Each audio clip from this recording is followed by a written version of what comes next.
Et si, et si l'objectif de toute une vie, en fait, c'était pas de mourir riche, mais de mourir avec zéro?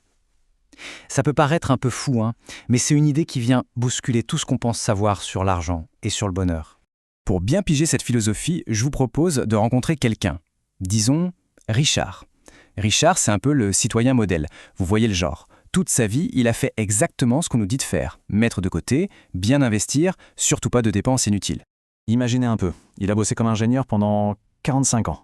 45 ans de discipline, de sacrifice aussi à mettre de l'argent de côté tous les mois sans jamais faillir. Et donc, à 65 ans, il prend sa retraite. Son patrimoine net, 2,5 millions de dollars. Franchement, sur le papier, c'est le succès total. On se dit, voilà, il a tout gagné, non? Oui, on pourrait croire qu'il a coché toutes les cases. Mais c'est justement là que l'histoire bascule, et pas dans le bon sens. Très peu de temps après sa retraite, Richard fait un AVC. Il décède quelques années plus tard. Et il laisse derrière lui 2,8 millions de dollars. C'est là que cette phrase, assez terrible, prend tout son sens.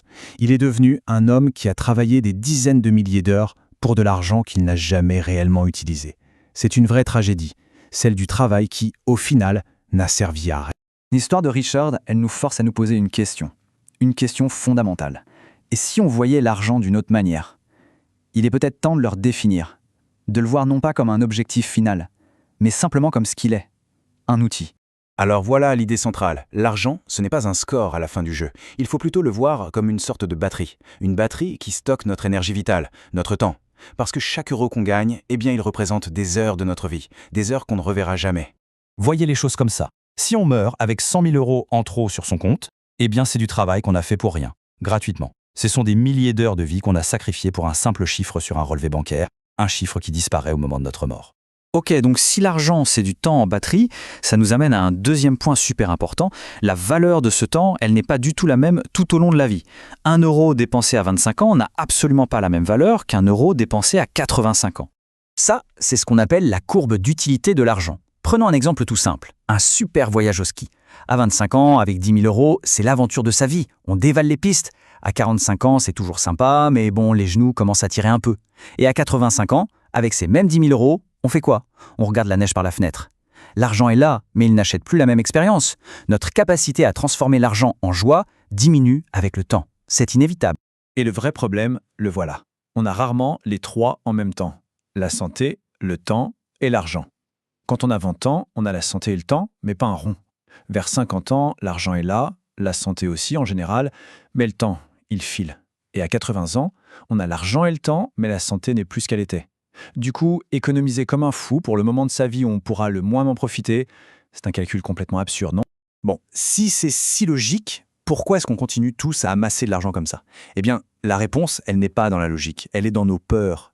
Pour vraiment changer, il faut d'abord regarder en face cette mentalité d'amasseur et la déconstruire.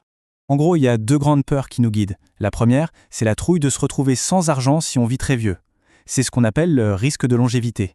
La deuxième, c'est ce besoin, ce désir de laisser un gros héritage derrière soi.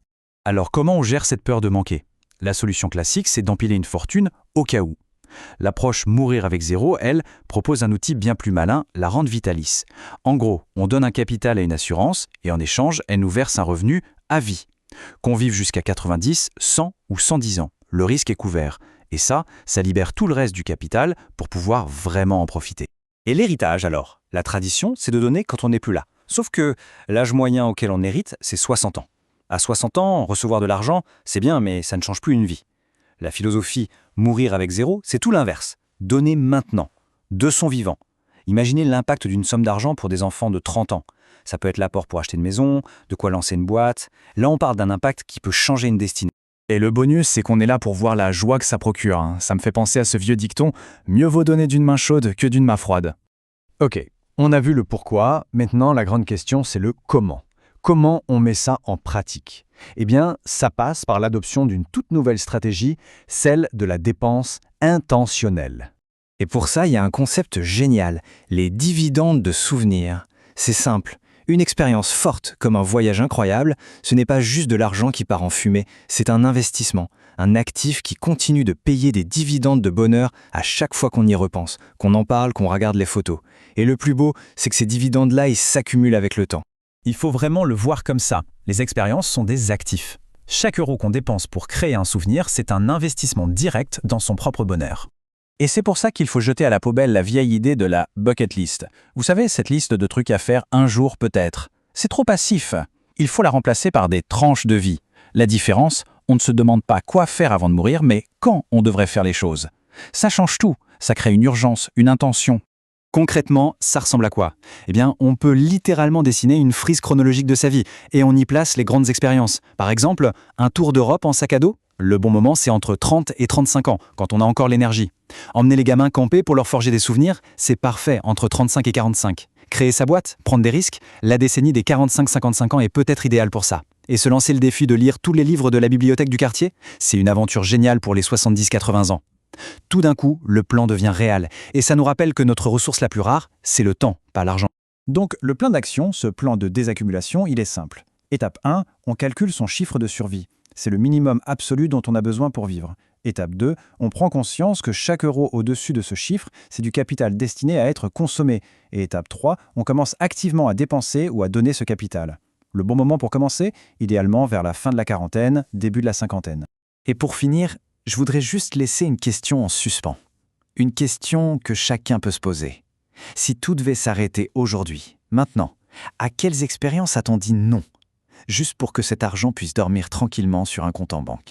Parce qu'au bout du compte, le véritable héritage, ce n'est pas un chiffre, ce n'est pas le solde d'un compte. Le véritable héritage, ce sont les souvenirs qu'on a laissés dans le cœur et l'esprit des gens qu'on a aimés.